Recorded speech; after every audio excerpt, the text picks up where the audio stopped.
Welcome to Peak, Train Like a Girl, podcast by female athletes and coaches for female athletes and coaches.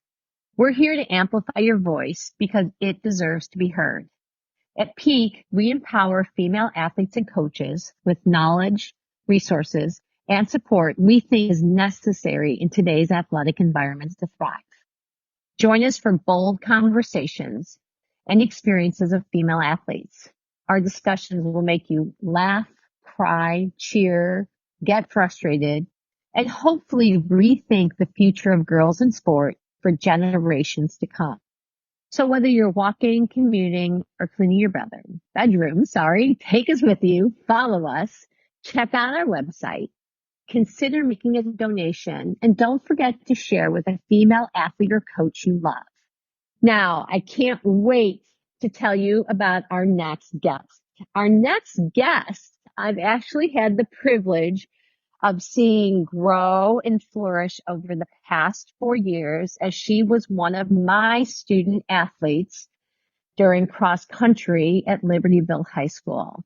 Lily has graduated this year and will be going on to Michigan State, but I'm going to let her fill you in on more of her journey.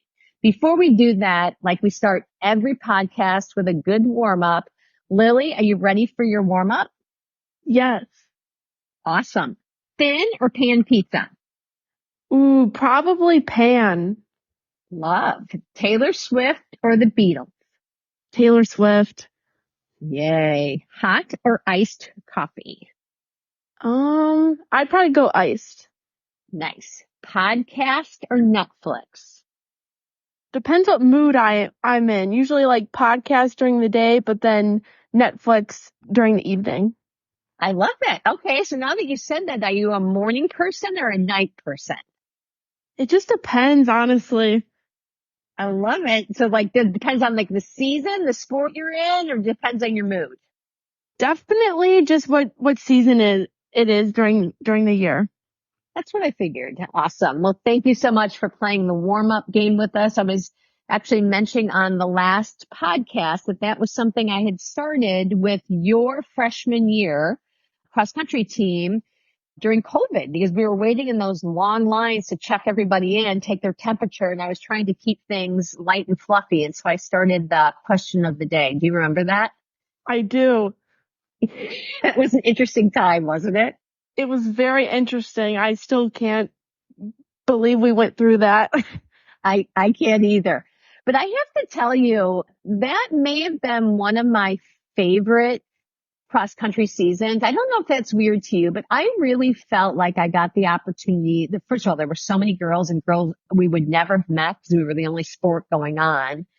But also, we had so much more time because there weren't parents around and there weren't other students around. I really feel like I got to know so many more people. Did you have any takeaway with that? I would say the same thing. I feel like since school was online, going to practice every day was really, at least me and my teammates' only outlet to really socialize and just have that, get your workout in for the day, kind of like de-stress, get away from the Zoom and just kind of hang out. We were all in the same place in person. So I feel like that really changed our mood throughout the day. Yeah, I would agree with that. So I know that it was a tough time for so many people, but there was some positive in that. And that was, for me, that was definitely one of the positives. One of the things I didn't talk about when I was introducing you is, and there's some really remarkable things about you to me. I mean, I don't know if it's because I had the opportunity to see you come in as a freshman, and there's such a difference having a young girl come in as a freshman and seeing them leave as a senior. There's so much growth that happens during those 4 years. But I think more important for me, because every girl that I see goes through that transition, is your willingness to kind of jump in and try things on for size. So you were a 12-sport athlete during your 4 years of high school, correct? Yes, and then I did badminton for one season because during COVID, the IHSA allowed us they split the sports into 4 seasons that year.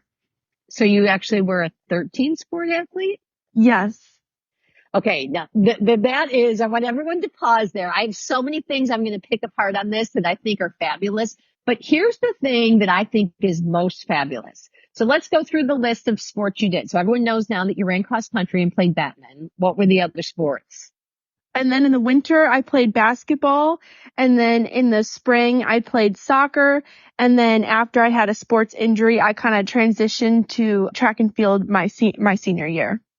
So I want everyone to pause and listen to this. So badminton, soccer, basketball, track and field, cross country. So I'm assuming everybody thinks that you're going to be going to Michigan State, participating in one of those sports. Is that not a natural conclusion?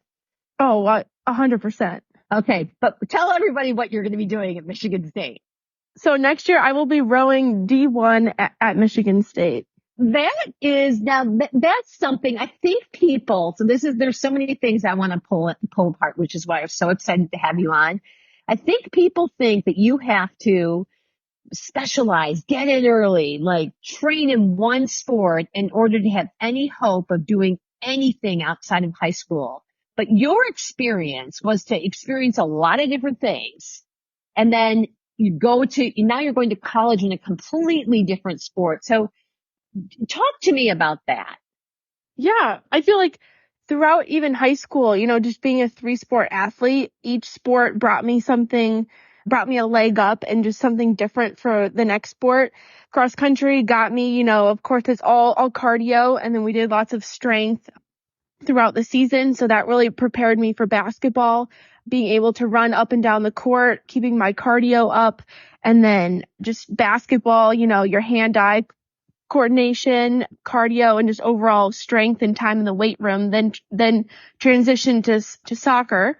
And then just overall soccer is kind of the same deal as basketball, except instead of playing with your hands, you're playing with your feet, being in the weight room all year round, going to the gym outside of that, just keeping up cardio, strength throughout the year just really can make an athlete very holistic, to where then, in their summer, they're doing different hobbies, pickleball, running, practicing and training for sports during the year. I feel like it's so important just to say that an athlete, you don't have to have one sport to your name.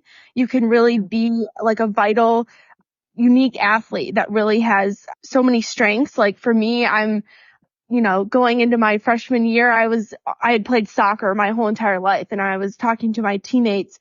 I was like, I'm never going to run cross country. I don't know how you guys do that. That is craziness. Like, I was like, no way. And then here I come freshman year joining cross country.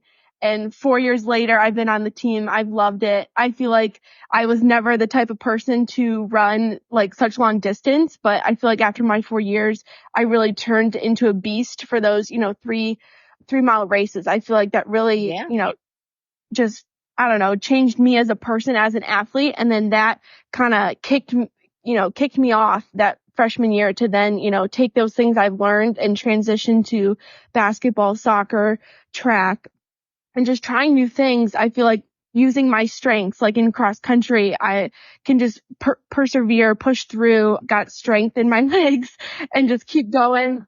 Basketball, just hand-eye coordination, being a beast, being a post and forward, just getting up in there and not being afraid, setting screens. For soccer, I was a goalkeeper for so long, and they say you have to be a goalkeeper. So crazy.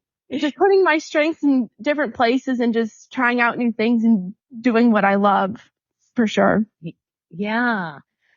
So it's so interesting because Megan had the same experience. That was one of the things we talked about. She is a Division I swimmer at the University of Iowa, but she talked a lot about that she participated in so many sports growing up. Like, do you think that, Megan, that helped you too when you transitioned into Division I athletics? Definitely, yeah. I think that we've talked on this before, Anne-Marie, but just, staying away from that burnout and over specializing, at a young age. And then just as well as the, millions of different skills you can learn from each different sport and how you can take it and apply it to the next thing, the next season. So I couldn't agree more with everything that Lily just explained. I love it. And I'm a big fan. Yeah.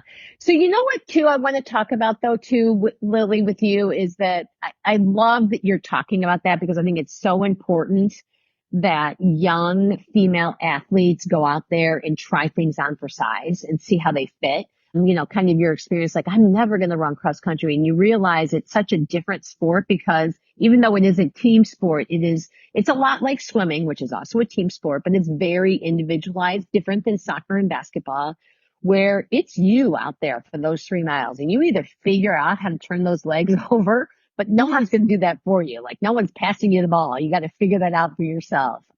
But I wanted to talk about, you talked a lot about your physical transformation, your physical strength, which 100%, like, I've seen it. You are strong. You've transformed from that way. Like, you are a vibrant, secure, confident athlete. But the other thing that I saw happen to you through athletics is that you grew interpersonally and socially. Because did you not win the award for cross country? Did you not win? Which one? Did you win? I can't remember what it's called. I'm having a senior moment. Help me out, Lily. What's the season award the people get? The sportsmanship award? Yes. Yes. I won that for cross country and basketball my senior year. See? Okay. Thank you. Thank you for filling in the blanks there. Okay. That to me, and again, I'm just going to be honest, you weren't the fastest kid on the cross country team. Like, no. Right? I mean, you weren't, right. But you made such an impact that that's a conference award. That's given to, like, that is given at the end of the season, and it's, voted on by the coaches, by the person that shows the most leadership in that position. So it's not given to the fastest person on the team. It's given to the person that adds the most value to that season. And I think that do you think you got that from sport also? What do you mean by sport? Like, you're like leadership and internal confidence and social skills and those type of things. Oh, yes. 100%. I feel like on a team, there's so many different roles. Not everyone's going to be a star player, but, even behind the scenes and just in general on every team, there's such different roles. I feel like at cross country, I definitely was not the fastest, which is okay. Like, you don't have to be, the fastest, the greatest out there. You just have to be there, and you have to be willing to stick with it and not quit. And I feel like that's what I really tested myself to do, was just to keep showing up, keep improving.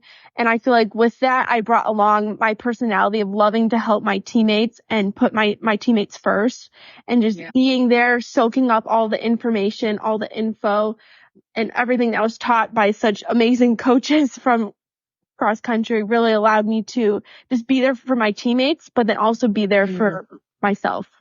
Yeah. And I think that is so true. I was just going to tell you what I wish, but before I do that, I want to ask you, looking back now, so as a current freshman in high school, if you're looking back and you could talk to a 14-year-old, how old are kids going into high school? I don't even know. Are they 14, 15? Someone help me out. 15 probably. Okay. So if you were talking to a 15-year-old going into high school who wanted to excel in athletics and potentially compete in college, what advice would you give them?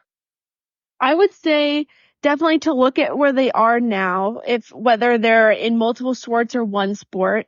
Definitely take in, high school, since they have such odd seasons and sports are spread out throughout different, kind of just like plan out, maybe just see what you like, pick out, the sports you would love to do, and then really hone in on what skills are not only needed for those specific sports so you can excel during your season, but definitely just getting in the weight room and doing, a full body, strength and cardio will really overall work the muscles that aren't worked during that sport or that specific season.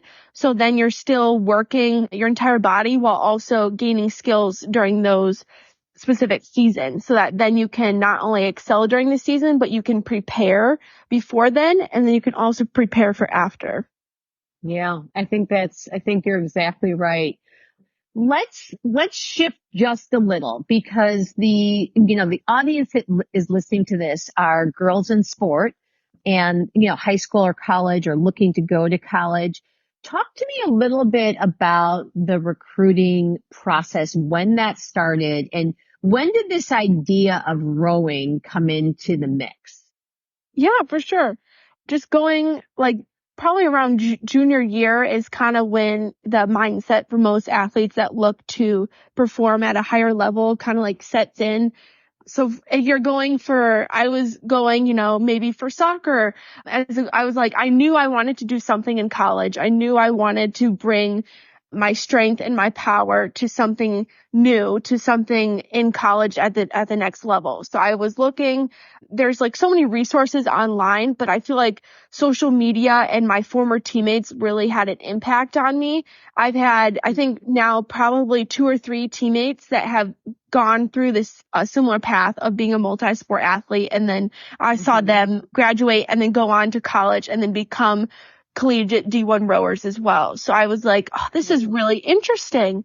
So throughout the summer, athletes usually go to so many different camps. So while I was at the high school camps in the summer going into the fall of my senior year, I was like, this rowing looks amazing. I love, being on the water. I love kayaking, and it looks like a sport similar to cross country, where not only is it, individual, where you're like power, strength, like let's get to it, but you're also having to, it's the most wildest sport as well, because you're in a boat, you're with an oar, you're in a boat with 4 to 8 girls. Normally 8 is their races.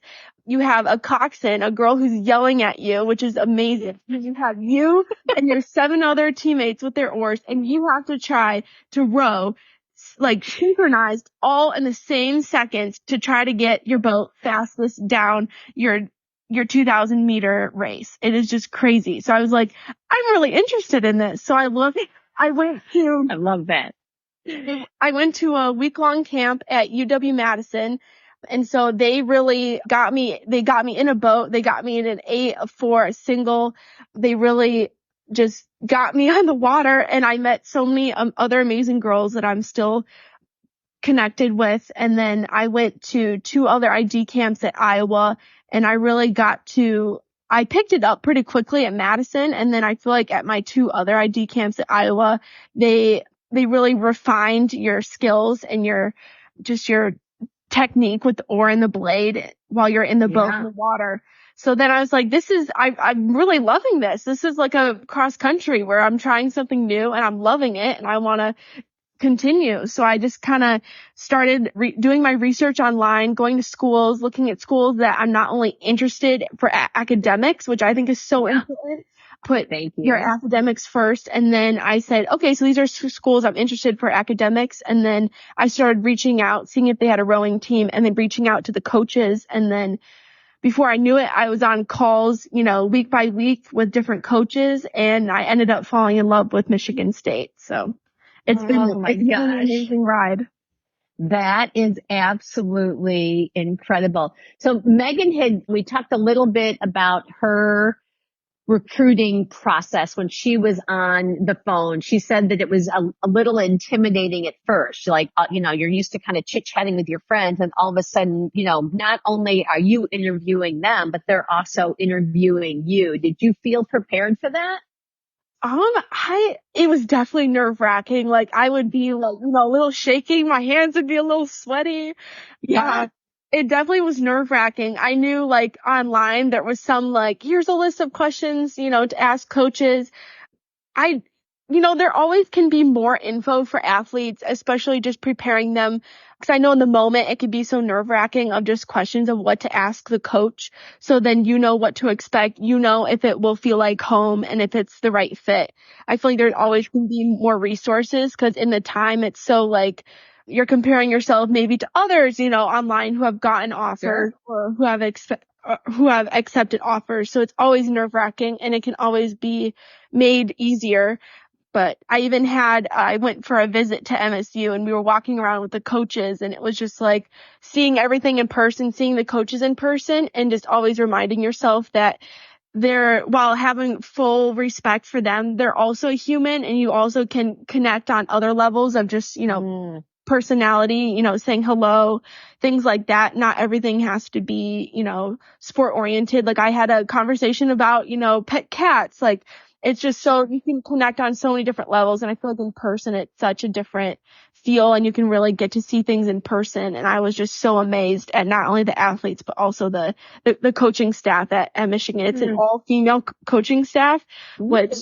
blows my mind. And I'm so excited. Yeah, that's interesting because I know just from although badminton may have, but I think cross country is the only all female staff where you participated, right? Yes. Yeah, cross country us. I'm really proud of that. I'm proud of the fact that we're an all female staff. Something I really think is important to kind of reinforce. That amazes me about Michigan State. I cannot, I'm really a Boilermaker fan, but I'm going to have to jump on, unless of course it's swimming season and I'm cheering Megan on. But during rowing season, I'll be starting all the way. I'll be Sparty. Yes. It's so funny. All right. That was like really good information. And I love that you talked about that we're more than our athletes, which is one of the reasons I wanted to kind of circle back and just talk about, you and your, the personality, even something like, those silly questions like thin or thick crust pizza, like really getting to know someone, off the water, off the court, off the course, I think is super important. I think you've done that really, really well, like your involvement in student council and all the things that you did through high school. I think that that's what made your high school experience, to me, better. You didn't get caught up in some of the stuff that I think can be super tricky for female athletes. I do want to pause for just a minute. Is there anything from your high school athletic career, was there anything that didn't go great or that you wish would have been better?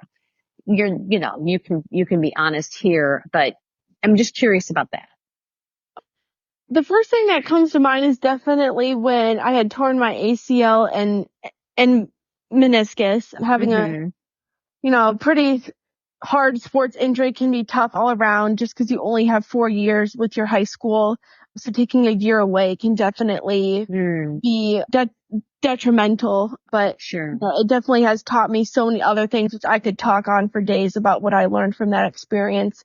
But touching back to what you've mentioned a couple of times, definitely just the body image and body positivity, I think can be something, especially with social media these days, can just be so hard on, especially female athletes. There's uniforms for all different types of sports, and, confidence can just make or break such an athlete. Definitely, transitioning that into sports, having, like cuts so at an early age these days really breaks my heart that kids don't go back out for a sport and just quit at such a young age. It breaks my heart.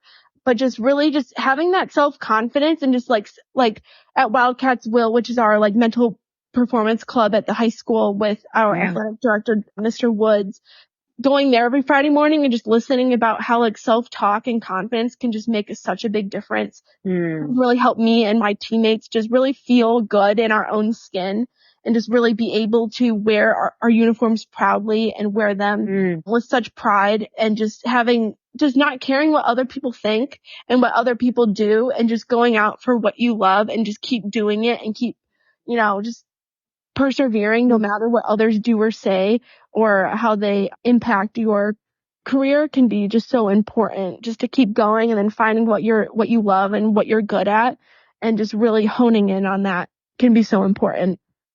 Oh man, I'm going to cry, but I can't cry because we are heading into our cool down and we have to ask you some really important questions. But before I head into the cool down, I honestly could talk to you for the next 7 days. So before you leave for Michigan State, we have to go get coffee because I've so many other things I want to talk. I'm going to cry. Megan, it's going to be bad. You may have to edit this out. It's like killing me. All right, Lily, here we go. Favorite pump me up song? Pump me up song. I'd probably have to go. Zara Larsson has some really good like pop songs these days, or you can't go wrong with T Swift too. I love it. All right. Food you wish was portable enough to eat on a bus, either before or after competition. I'd probably go like, your hearty meal of like chicken and rice or something like that. More of like a hearty meal than something in a wrapper. Nice. I love it. Yeah. Megan went with an ice cream sundae, I think. Is that right, Megan? Yes. I love it. Okay. So Lily, really important question. If talent was not an issue in sport, what would you love to excel in? Oh, I'd probably go, let's see. I'd probably go like snowboarding or gymnastics. Man, and that's so funny because I said ice skating or two-man bobsled. Yes. Yes. You and I are on the same page there. That's hilarious. Your favorite female athlete right now? Right now, that's hard. JC Hall, who's on the Iowa rowing team, she made a brand called Unbreakable Female Athlete. And she's been just really powerful lately, especially in the rowing world and just female athletes in general. So I'd have to shout out her. Love it. Megan, you have to go find her. I don't think she's rowing in the pool, but maybe you can go find her somewhere. Absolutely. That's hilarious. Okay. Best or worst advice a coach has ever given you? Oh, let's see.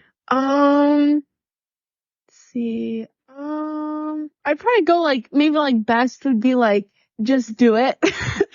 Yeah. I like it. Yeah, I think that's right. Keep it simple, right? Is there anything before we close things off? Is there anything you want to leave for our audience? I just say go out, try something new, and just find what you love, and just do it to the best of your ability. Bring on the gear, bring on the teammates and the coaches, and just the sport in general, and go do it with some swag and a lot of love. Oh, I love it. Thank you so much for being here, Lily. I really do hope our audience has loved this conversation as much as I have. So as we're signing off, I want everybody to remember that Peak is more than just a podcast. It's a community. We're here to share education and personal stories like Lily's to inspire, uplift, and like me, make me cry. So if our episodes resonate with you, hit the follow button, share with your friends, join us on Instagram at Peak Train Like a Girl. Check out our website. There's so much to explore there. And if you're feeling extra generous, consider supporting us. Because here at Peak, we're driven by passion, not sponsors. And before we sign off, I just want to give a special shout out to our incredible team, Sarah, our website and newsletter guru, Jenna, who creates our Instagram content, Megan, who's on with me today and manages our podcasts. Together, we're ready to learn, grow, and make a difference in the lives of female athletes and coaches everywhere.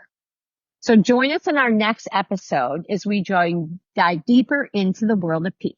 Until then, keep training like a girl and remember your potential knows no bounds and you will always be